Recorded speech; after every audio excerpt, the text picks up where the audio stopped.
Hello and welcome to South Bay Sports Radio. Here's your host, Nick Ingram. Good morning. Welcome back to another episode of South Bay Sports Radio. Today, I am joined once again by Damian Calhoun, but we also have a pair of special guests. Carson coach William Lowe is with us, as is Teran Rodriguez from Sunset Rewind, where we will be talking the Edison Palos Verdes Showdown. Gentlemen, thank you very much for joining me today. No, thanks for having us. It's a pleasure. Thank you for having us, Nick. Means a lot. Damien, you trying to stay warm? Yeah, it's cold in my house. All right. Before we dive into last week's results and preview the upcoming games, let's fire up those time circuits. My research last week was off. Wilt Chamberlain had a 55 rebound game November 24th, 1960, not November 12th. You know what? I'm going to come back to this. We're going to start off with Carson coach William Lowe. In his first year at Carson, coach, top-seeded Carson got a huge defensive effort, scored 20 points in the third quarter before beating King Drew 27-12. Now shifts focus to Garfield in the Open Division semifinals. Some defensive stats I've got. Xavier Allen had 10 tackles to lead the unit. Christian Vivilla Jr. had 9. Preston Liamidi had 8 to go along with a blocked field goal and a touchdown after a fumble. Kingston Sula had 8 tackles and a forced fumble. Kerman Williams had a block punt and an interception and a sack. Chris Fields ran 12 times, picking up 136 yards, scoring twice.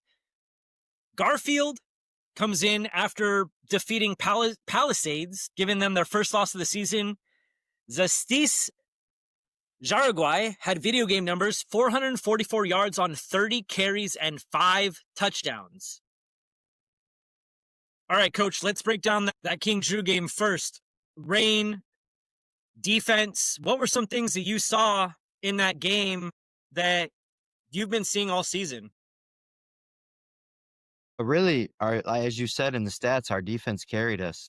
I mean, in weather like that, it's going to be teams that can play defense and run the ball. And, you know, we had a big defensive touchdown there in the first half that kind of got the momentum on our side. And I'm sure it was like this for everybody, but the rain picked up, the wind started blowing. It was really tough conditions for everybody that night, and we really leaned on our defense. You know, I mean, they pitched a shutout. Defense pitched a shutout all night. They're just fast and physical and flew around to the football and made some plays. And at this time of year, I mean, that's what you need. They always say defense wins championships, and our team takes a lot of pride in our defense.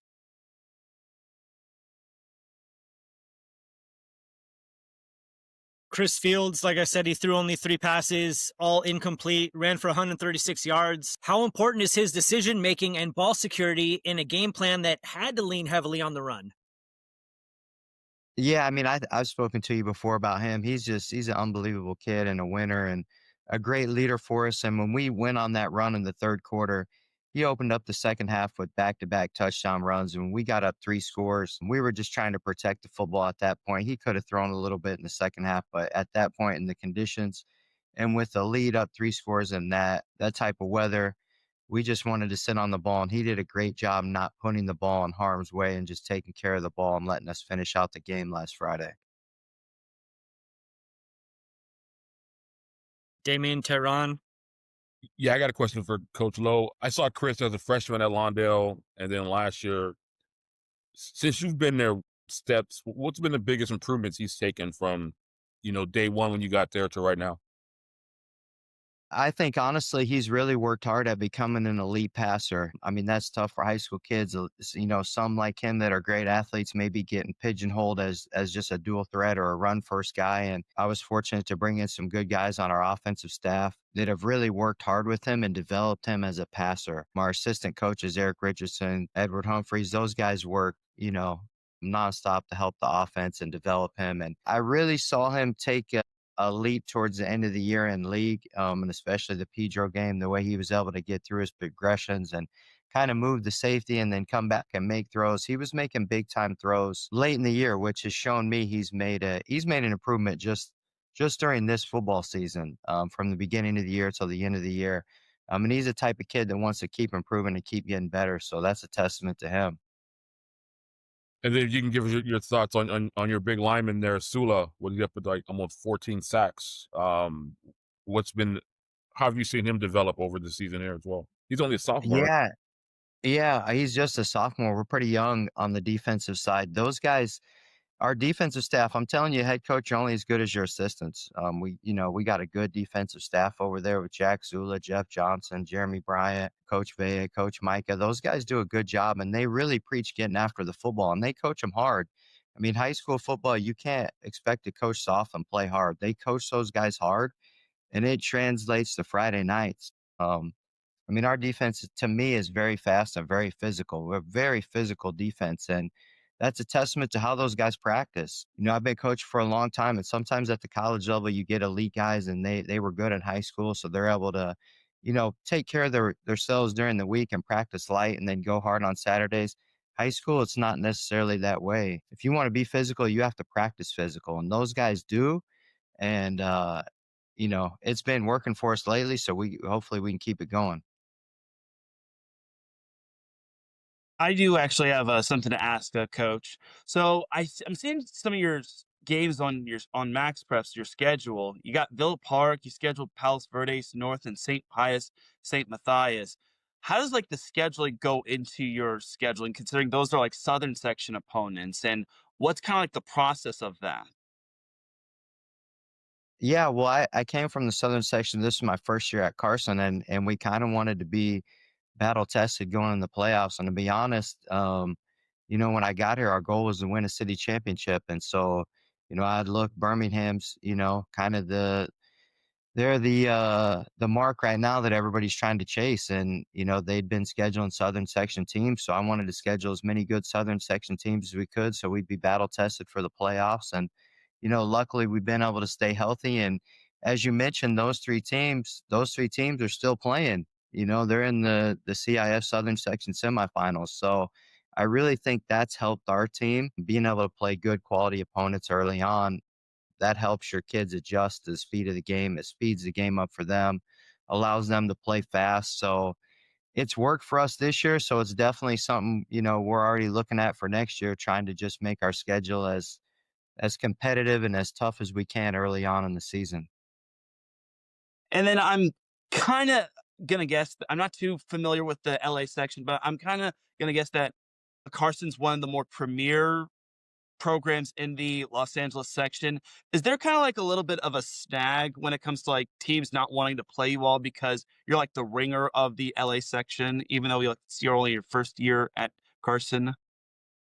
Yeah, I mean, I got here last spring and I was trying to figure that out. I don't know. Everybody's schedule's a little different. I was in the southern section, so I understand the scheduling kind of issues there because it's tough because if you schedule too tough, I mean, you play really well in the preseason, you kind of get bumped up and penalized a little bit in the playoffs, which I don't know how I feel about that. And then vice versa, if you schedule down too low, then and you want to play high up, maybe your schedule doesn't allow you to do that. So there's a lot of things Southern section teams are looking at when it comes to scheduling. I don't know how teams view us. I haven't been here long enough, and I mean, I hope teams view us well, but that's something we got to keep continuing to improve week in and week out.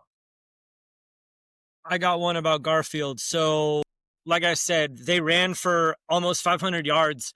What's going to be the biggest key to slowing down their offense, especially with rain predicted again, both Thursday and Friday? Yeah, I mean, the biggest thing for us is just defensive alignment. Our defensive coaching staff's been doing a good job putting those guys in a position to make a play. And the biggest thing on defense is just aligning to formations and making sure your guys are in the right spots. We've been hitting that hard this week. Garfield does a lot of good things on offense. Yeah, they may only have one or two guys that carry the ball, but they move them around.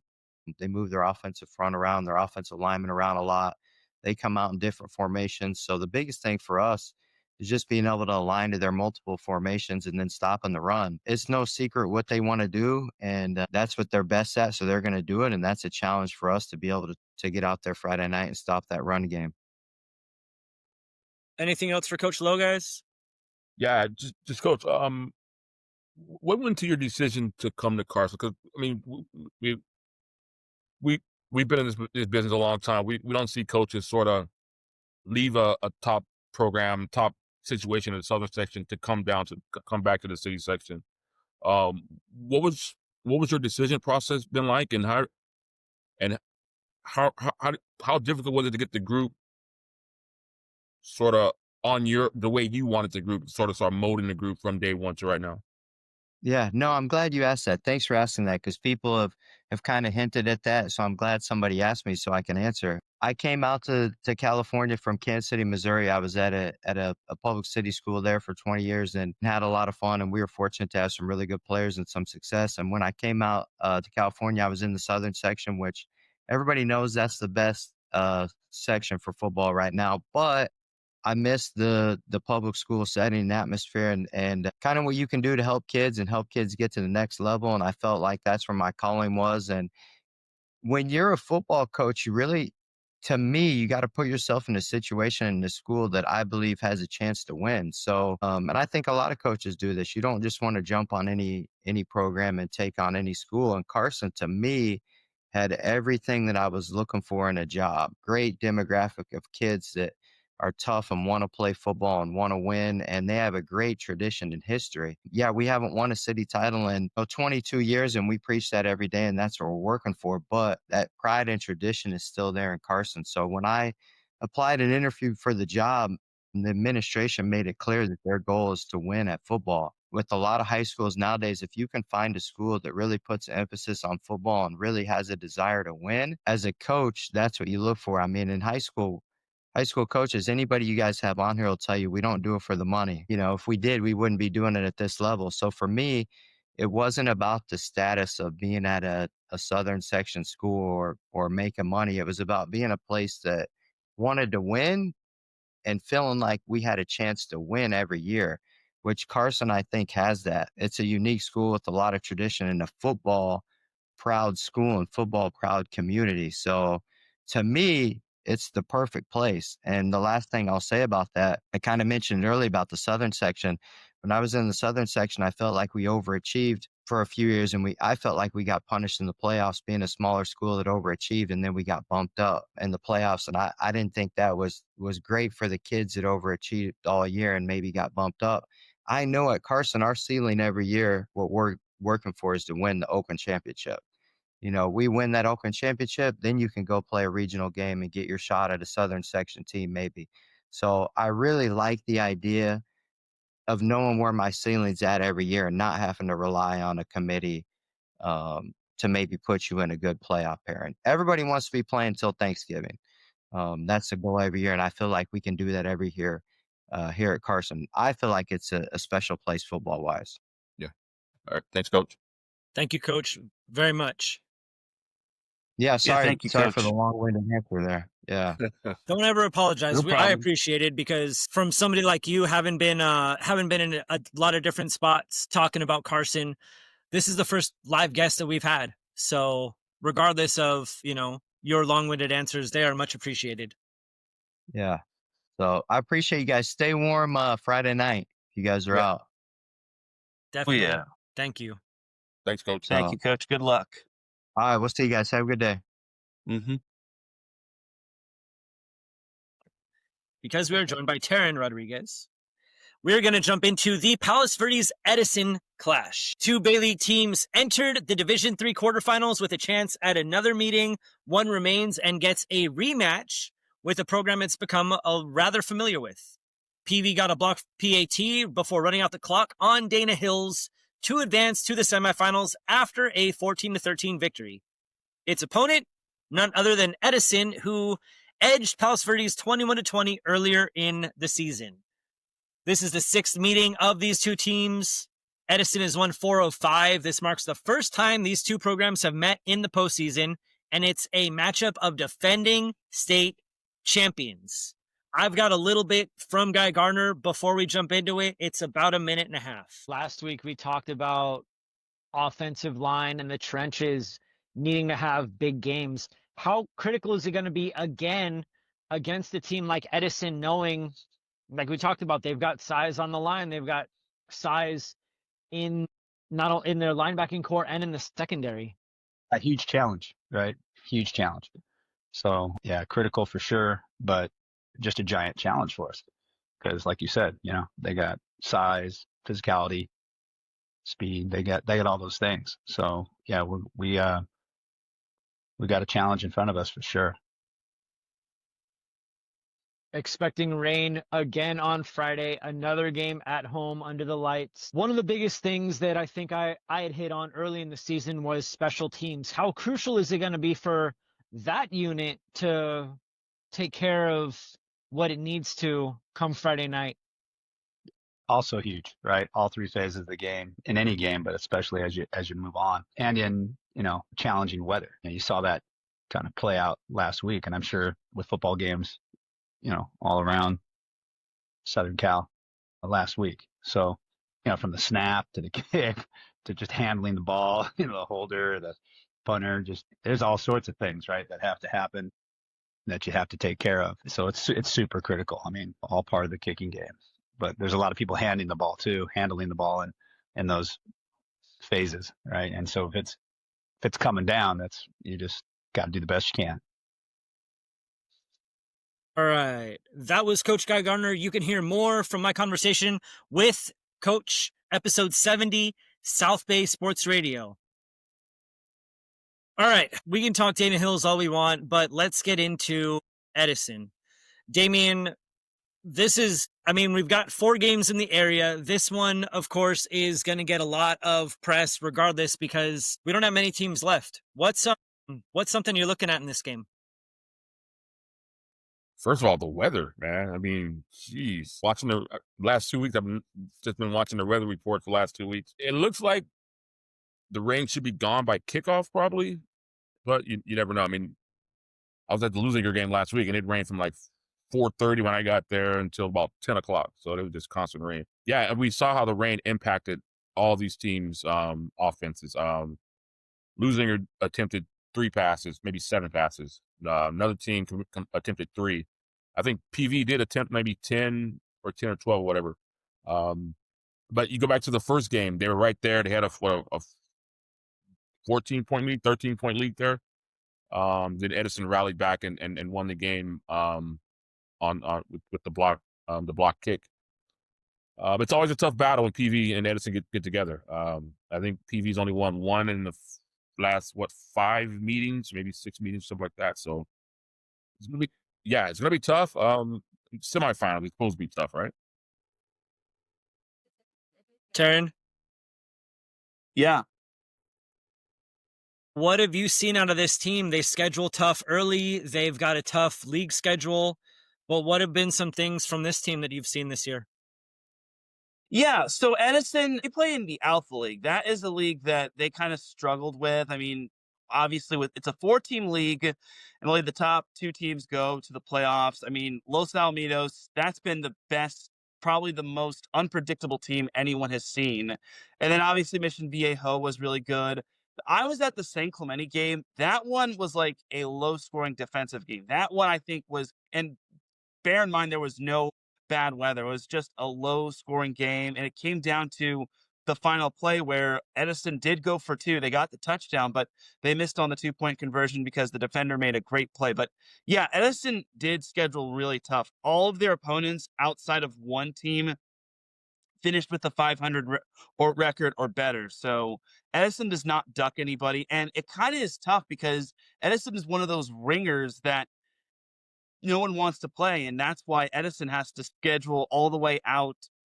They sometimes have to schedule Northern California teams like Clovis West, and then sometimes they got to schedule teams like Lucerna, a team that they lost on the last play of the game. Summit, who was pretty darn good, gave them a little bit of fits defensively. So I think for Edison, this is a good team, and you said it best. This is a reigning state champion battle between both these teams. Both these teams have won 8 straight postseason games dating back to last year. So something's got to give here. And both these teams, I think, can play similar styles of ball. I know the health report in this game kind of favors PV because Weston Reese is playing. He had a big game against Dana Hills. And then in the last game that they played, I know Dabe Wude and Owen Wishner were back. I saw a lot of drops Friday night, and I know it's indicative of the weather, but a lot of drops in the hands and a lot of drops when, guys are ready to turn upfield and not focusing on the ball. So the rain did stop in the fourth quarter. I made my way down from the press box to the field. I will be warm at the El Segundo Performing Arts Center this Friday watching my kids perform Hairspray and the Damn Yankees. So unfortunately, I don't get to watch football on Friday, but I will be following along. Is there anything else? Go. Look back at that first game, PV, just looking at the stats, PV was able to run the ball pretty effectively. Yes. Got 2 runners over 100 yards. Well, one of the runners was Rakowski. So, I mean, you take a look into that as well. Then on the other side, Edison didn't really run the ball. Maybe that's because they were trailing late. It sort of went to the pass, I guess, but they only had like 30, maybe 40 yards according to Max Preps. So, without the rain, maybe you see teams more in their element a little bit. Edison stick to their offensive game plan, and PV sticks to their normal game plan. That's, Rakowski moving around, getting the ball out to Jalen Flowers and, running the ball well. So, yeah, should be another good game, under the lights, and let's see who moves on to the finals here. Yeah, I think it's going to come down to who runs the ball best. And this is where Edison's going to miss Sam Edmiston. He hasn't played the last few games, and it's really tough because they've had to lean on Maddox Thomas, who I think has definitely really taken the lead bell cow spot well as Anthony Godinez. So I think it's going to be those two leading the charge in terms of the run game. Sam Thompson is a fantastic quarterback, though. He definitely can get the job done. You saw him lead that final drive, and it looked like all was lost just because he threw that interception. But then it was Blaze Burwell who recovered the fumble off that bad handoff, probably in due part of the dampness and whatnot. But Sam Thompson leading that game-winning drive, especially on fourth down, because there was a game where Edison faced fourth down inside their own 10 or inside the opponent's 10. And unfortunately they threw an incompletion and that was the game. But this time against Inglewood, that was when Thompson was able to hit his man, Maddox Thomas, with a quick slant pass, go into the end zone for the score. And honestly, both of these quarterbacks, Rakowski and Thompson, are clutch. Both these teams have that ability. So it's probably going to boil down to who runs the ball best. And it's going to probably boil down to time of possession and which team can get the big stop first. Yeah, you're right there. Special teams. I know that this has always been something that, we focus a lot on offense, we focus a lot on defense, but PV in that game against Edison, they had a PAT where instead of going just for that one, they went for 2 instead, and Rakowski was stopped. And then at the end of the game, they're trailing by 1 and they line up for something like a 25-yard field goal, and it's blocked by Blaze Burwell. And so in Friday's game against Dana Hills, they had that PAT block at the end of the game, but they also missed a chip shot field goal that, from my vantage point in the fourth quarter, I'm on the field and the kicker hooked it very slightly to the left. So, a lot of elements go into that, the hold, the snap, the placement, your footing as a kicker. So I think, in my honest opinion, this game is going to come down to that special teams unit. If you can punt the ball and pin a team within its 10-yard line, not allowing big kickoff returns, not allowing big punt returns. Defense, of course, is going to play huge. PV's forced 4 turnovers in each of the last 2 games, and one of those came at the end of the first half to keep Dana Hills out of the end zone, where it looked like Dana Hills was ready to run out the clock to score, and Carter Anderson dropped a snap. So, defense and special teams, and I think these offenses are pretty well versed in taking care of business. But for playoffs, it's defense, and let's throw in that special teams unit. Like I always say on Sunset Rewind, special teams matters, and that blocked field goal by Burwell is a prime example, and also the missed extra points, because sometimes those missed extra points and missed field goals or blocked field goals can come back to haunt a team, and that's the difference between going into overtime or losing by 1 or winning by 2 and whatnot. Damian, you got anything else on this Palos Verdes Edison game? I think you already mentioned it, but yeah, in the first game, In the first game, Weston Reach was out. I think he had a concussion then, and he's back. He's sort of like the engine that drives that defense. He's not the biggest guy, but, man, he's sideline to sideline, getting in on every tackle, seemed like. So, of course, he had the big interception return last week. So, yeah, let's just see what impact he makes as well. I mean, the kid is, man, like I said, he's all over the field every game. And just for the record, myself, as well as my other two hosts on Sunset Rewind, Mo Padios and Kevin Dole, we all have our pick'ems, and we all did pick Edison to win. So I already know Palos Verdes is going to use that as bulletin board material. And obviously, round 2 matchups or rematch matchups are very different from one another, just because Palos Verdes is a much different team than they were back then in the preseason. Now they're a much better team. I think they're going to have a great game plan going in, especially since they know their offense can click at any time and Rakowski can make magic happen. But I think Edison has also improved as well, just because they did take their lumps early on. They did have some gaffes in some of their schedules. They did get some of their bad games out of the way, like the Alpha League games and the Heartbreakers and whatnot. So I expect this to be a legendary matchup. It's going to be something special, and something's got to give here.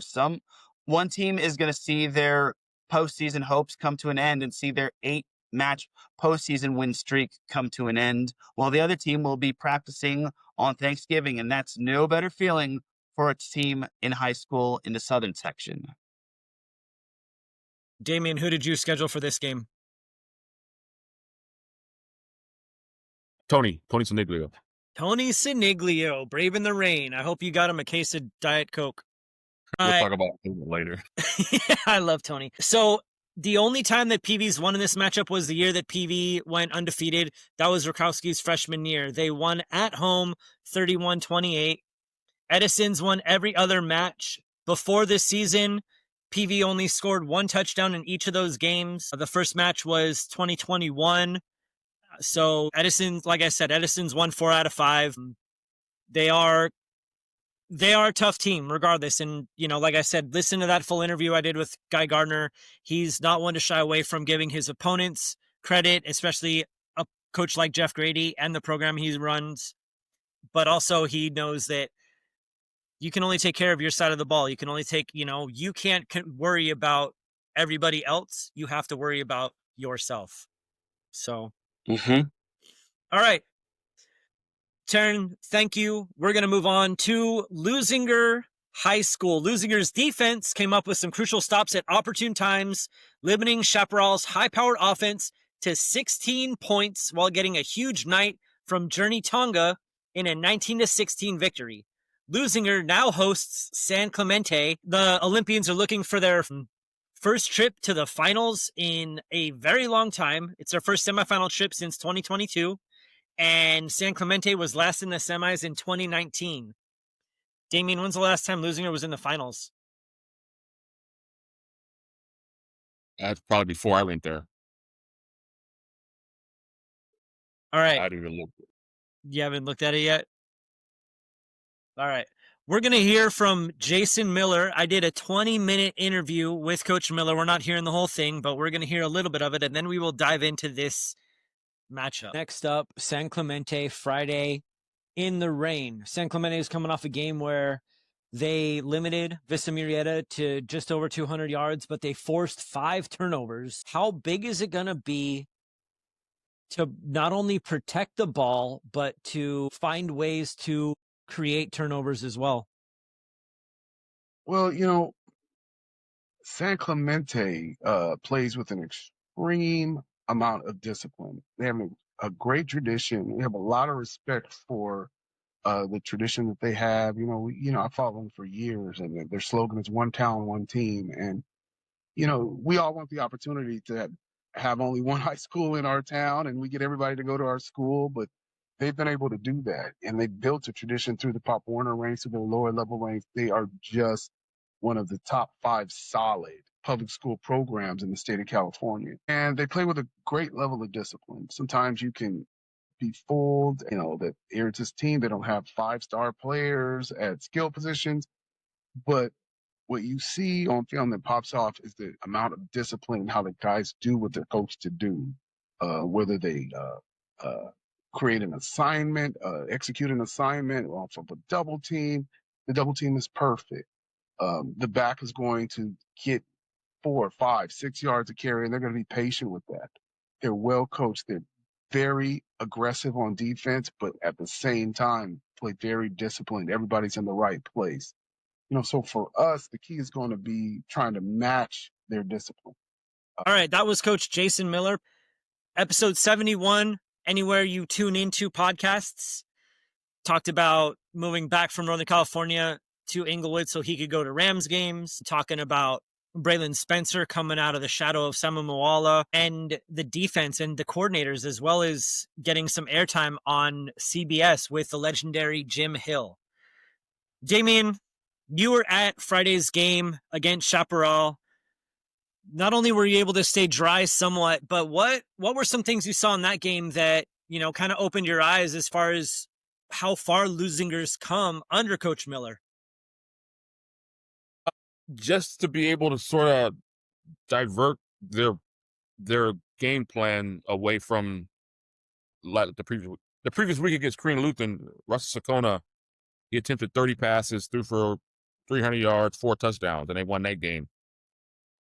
Coming to this game, like I said, the rain started falling early. It was constant all through the night, and he attempted maybe 6 passes, didn't complete any of them. But Journey Tonga rushed for 200 yards, scored 3 touchdowns, and then it's up to the defense to sort of, pull the game out. There was a stretch there where teams kept trading. They were trading turnovers. I mean, Chaparral fumbled the snap with the wet ball. Then Leuzinger fumbled the snap with the wet ball. The last one came with about 2 minutes left and leaving Chaparral in good field position. But the defense came up with a couple stops, ended up forcing them into a long field goal attempt that they missed. So yeah, it's the way the offense was able to sort of change plans from week to week and pull out the win. But like I said, this week against San Clemente, that's a good team, solid all the way around. Always has been under Coach Ortiz out there. So it's going to be another tough battle for Leuzinger this week. Yeah, the San Clemente team, they're kind of very unpredictable. Sometimes their defense is what wins them the games, and then sometimes their offense is what wins them the games.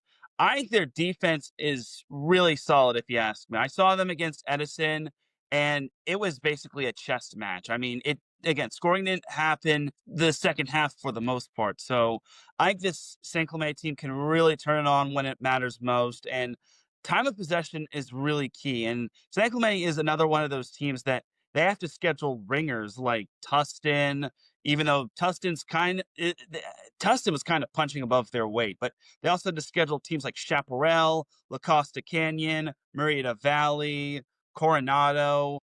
This is a San Clemente team where no one wants to face. And I think this San Clemente team is going to be really well prepared. I think their offense is really starting to hit their stride at the right moment after kind of struggling to find its footing in that final regular season game. So don't expect San Clemente to be just one-sided, whether it's offense or defense.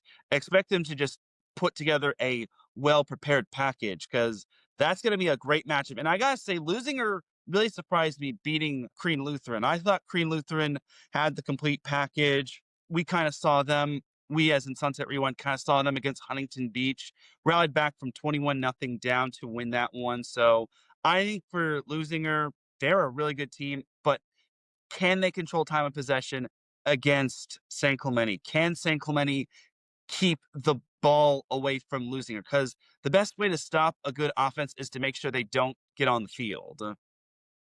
Yeah, and then look back at that Korean Lutheran game, Leuzinger couldn't run the ball. Miller said that was probably the toughest game that they've had, toughest opponent that they couldn't really get their run game going against. And then they came back, last week, and they were able to, run the ball behind, big offensive line and everything. So yeah, it's a great matchup.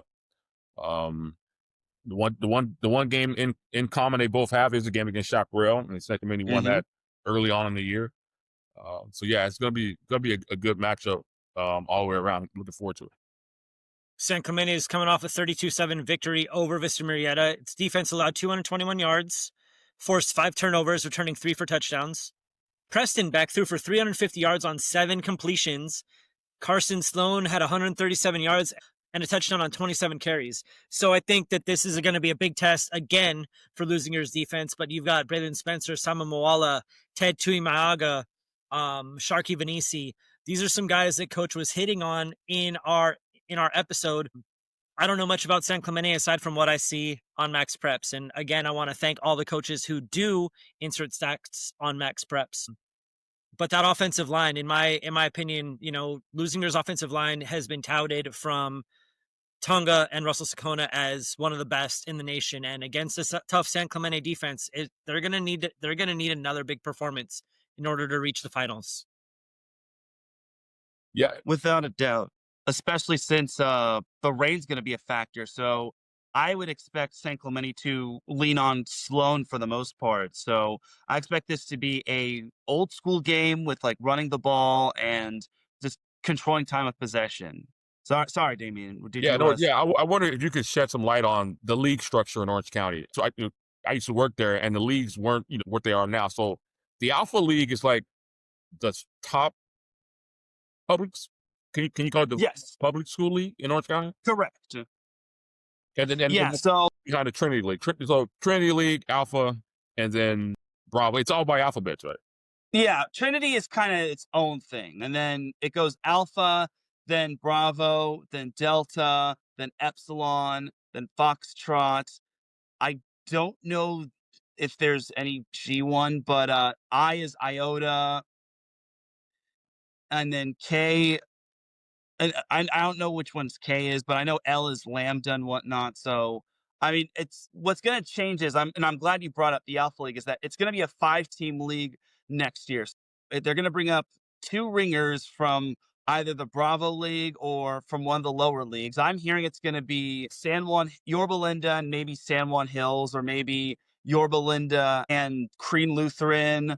I can't fully confirm this, but this is from what the projections are. That's what we as in Sunset Rewind all saw in terms of like a website, which is behind a paywall, but everything pretty much is behind a paywall. But yeah, being Alpha League having a 5-team league or 6-team league, 6-team league, it's going to really make things better for scheduling teams, just because no team is going to want to schedule out of state or out of the Orange County area. Because, like, for example, Mission Viejo, they had to schedule Lincoln of San Diego, and then they had to schedule the likes of a team from, I think it was McCallie of Tennessee, which they wound up losing. That was their only regular season loss. So I think for the Alpha League having a 6-team league, bringing up 2 teams is huge, because it means less non-league games, and it's less problems. And Chad Johnson, I did talk with Chad Johnson, the Mission Viejo coach. He was not happy when the league first came out. And he said, and I quote, "Whoever designed that league should never design leagues ever again." Yeah, so you look, San Clemente was second in the Alpha League, and then Edison, plays Palo Verdes, was last, went 0-3, but I mean, they played against Mission Viejo, San Clemente, and Los Alamitos. So that shows you how tough that league is. And the interesting thing is that Los Alamitos is still alive in that league, or still alive in terms of the playoffs, because they start off 8-0, beat Edison at SoFi Stadium, and then lost their last 2 against San Clemente, which I don't think anyone predicted. Mission Viejo, where Mission Viejo's quarterback, Luke Fahey, just went off. Yeah, I think that's one of the best schools, public league schools, not only Orange County, but maybe not only in the state, but maybe altogether in terms of the nation as well. I mean, I know that's kind of a stretch, just because you have other leagues with like other states with like other talented teams, but still, it's like Mission Viejo, San Clemente, Edison, Los Alamitos, all of which made the playoffs. All 3 of the 4 teams are still alive, and then all 4 teams made the quarterfinals, with Mission Viejo just getting that unfortunate draw against Mater Dei, which unfortunately they just had a tough game against. The Bay League's got something to say about that too, so I'm happy that we're here, because I know I've seen. We're all familiar with it. There we go. Bay League's definitely had its changes over the years, from Palos Verdes and Maricosta being the top 2, and now Leuzinger, Inglewood, Palos Verdes, and Maricosta. All four of those teams are tough. And, at some point when we get closer to next season, Damian and I will talk about if there's going to be some league adjustments, because I can see it. Any predictions for this game, Damian, Teran? I don't predict games anymore. Well, this one's going to be really tough. I mean, God, I want to say St. Clemente, but Leuzinger has just been playing its best ball, and I think they're on a streak where they're just out to prove everybody wrong and everyone that they're the best. And beating Chaparral is no easy feat. On the flip side, San Clemente is looking to try to get back to their glory back when they last won the whole state championship back in 2016. So I'm going to say Leuzinger. I mean, I'm personally rooting for San Clemente just because I like me some Jaime Ortiz. But if I had to pick, I'd have to pick Leuzinger because, look, they're talented. I think their defense is really going to their defense is just really good all around. I mean, they've had a few clunker games defensively. I mean, Jay Serra, but that's Jay Serra. That's totally acceptable. Inglewood, on a good day where there's no rain, they're a really good team offensively. So, and then I know their offense kind of had a clunker game against Chaparral, but Chaparral's a good team and they come from a really good league. So I'm going to say Leuzinger beats San Clemente, but deep down, I'm obviously rooting for San Clemente just because I would not mind seeing San Clemente in the final against Los Alamitos. Damian, where were you in 1985? 1985, I was at, I don't know, somewhere in school. Somewhere in school. I was 2. That's the last time Leuzinger won a CIF title. I wasn't even born. My cousin may have been going to school there. My cousin Robert was a basketball player at Leuzinger, so I think he graduated sometime either late 70s or early 80s. But there we go. We're going to move on to Redondo, Division 5. Redondo beat St. Paul 14-13 in another rain-soaked contest, and now takes a trip to Loyola. The Cubs are coming off a 21-14 victory, shutting out Bonita in the second half. Again, I've got Keith Ellison. There is rain expected in the forecast again on Friday. How crucial is it going to be for your offensive line, not only to protect Cole Leinart, but to allow your stable of running backs to find the holes and exploit Loyola's front seven? Well, I mean, luckily we have experience with the rain from last week. So, it's when those games happen, and especially when that ball gets slicked, it's really about, like you mentioned, controlling the line of scrimmage and taking care of the ball. Last week we had 0 turnovers, to St. Paul having 2. So that was the difference in that game last week. And so this week, moving forward with Loyola, if we're going to have rain again, it's the same thing. Take care of the ball, try to control the line of scrimmage. And, I have a lot of confidence right now in our offensive line to, 1, protect, and 2, for us to be able to run the ball. That was Coach Keith Ellison. That is episode 72, South Bay Sports Radio. All right. Bo Osmus continues to be an X factor for the Seahawks. He had a rushing touchdown, returned a kickoff for a touchdown that turned out to be the game-winning score. Cole Leinart added 49 yards he only completed 3 passes out of 10 for 32 yards. Defensively, Tyler Sellis had 12 tackles, Lincoln Esparza had 11 and a forced fumble, and Mikey Ricardo recovered a fumble. Loyola comes in after limiting its first 2 opponents to 14 points each game. Kane Kasani had a 33-yard passing touchdown to go along with 64 rushing yards and another touchdown. Jaden Rogers added 65 yards on the ground and a touchdown, and the Cubs defense came up with 2 interceptions. Damian, you saw Loyola earlier this year against Sarah at SoFi. You've seen Redondo a couple times. What's going to be the key for Redondo against a tough Loyola program that consistently competes against Division 1 and 2 programs? Yeah,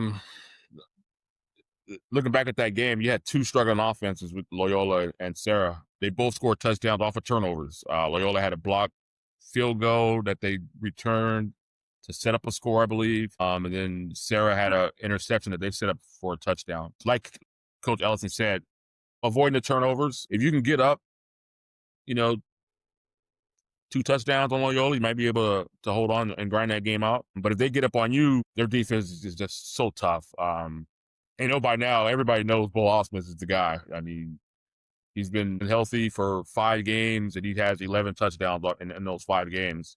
So just think if he played a whole season, what his numbers would be. It's just amazing, the run he's been on lately. But, yeah, it's going to be a tough battle. I mean, Loyola can just grind you out if they get up on you. The defense is so tough, as I said. And look at the points they scored. They've scored fewer than 200 points this year, I believe. To still be playing with an offense with the team that's only scored 180 or something points, to still be playing is a testament to Coach Casani over there and what they're doing at Loyola.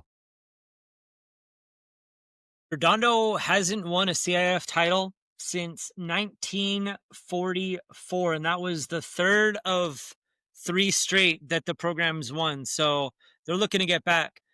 Teran, Cole Leinart is a much-traveled quarterback. Modern day, Newport Harbor, Redondo. Have you followed his career much?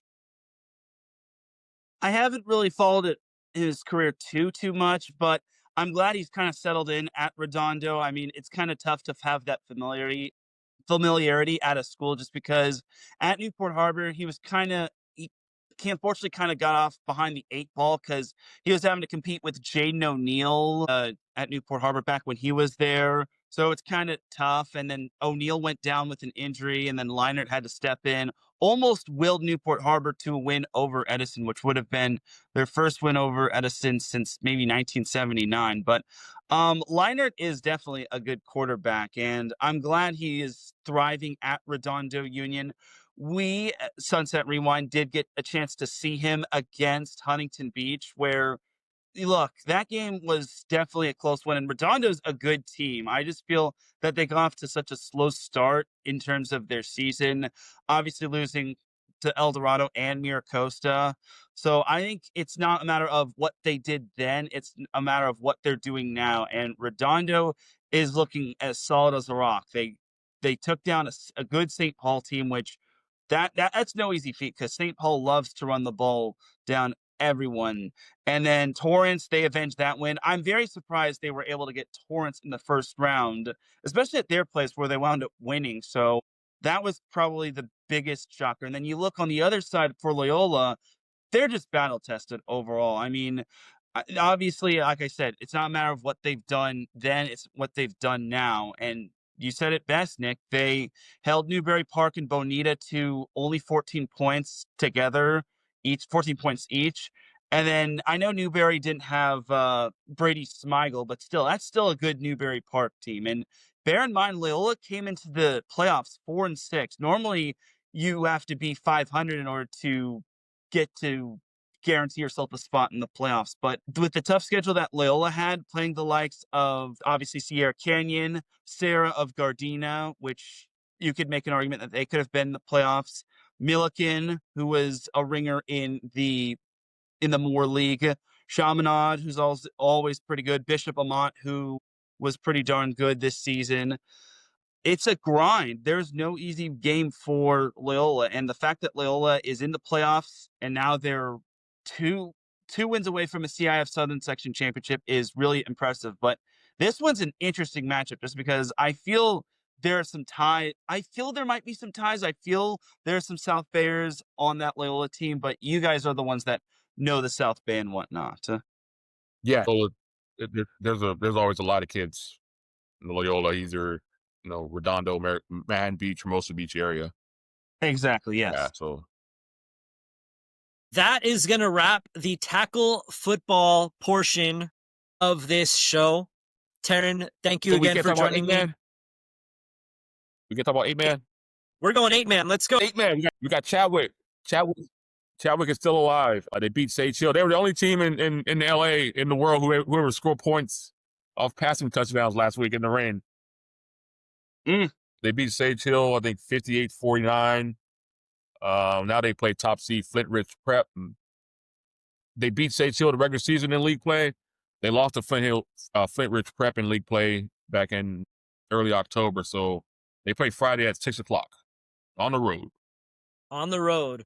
I haven't been to a Chadwick football game since I was working for the PV News, and those are always fun. 8-man's different. It's a shorter field. It's very similar to flag football. Still have to go 10 yards for a first down. The kids aren't necessarily as big, but you've got some ballers on those teams. Yeah, Chadwick won CIF 3 years ago, probably. That was a group that I think maybe three or four went on to Ivy League football. So let's see if they can get back to a final. But like I said, Flint Ridge Prep is the top seed. They won the first one, I think, 30-12. So it might be a tough one for Chadwick on Friday. Yeah, and beating Sage Hill's pretty darn good because they have a good program as well. They were once 11-man, then they moved down to 8-man. I used to film for Sage Hill.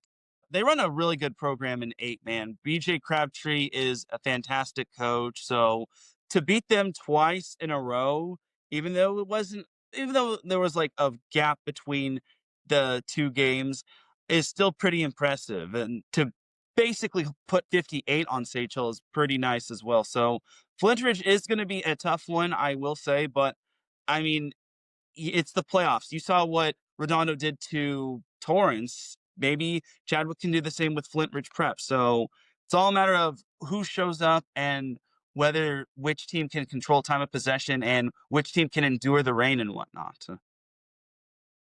There are times where I keep thinking that 8-man is flag, but I'm wrong and I am human. We are going to move on to flag because Carson plays El Camino Real in Saturday's City Section Division 1 Championship. That match is scheduled for 4:30 at Garfield High. In Division 3, Westchester plays second-seeded Hawkins, also at Garfield High. That is set for 1 o'clock. Some boys basketball. Inglewood's Jason Crow Jr. cemented himself as the top scorer of the Southern Section Monday with a 43-point outing. Inglewood won the game 125-37. Damian's also released a top 10 recently, and the top spot belongs to Redondo Union. Rounding out the top 5 are Inglewood, Rolling Hills Prep, St. Bernard, and Maricosta. For more on that top 10, be sure to check out dailybreeze.com. Anything else from you, Mr. Calhoun? We got flag football on Saturday, cross country finals on Saturday.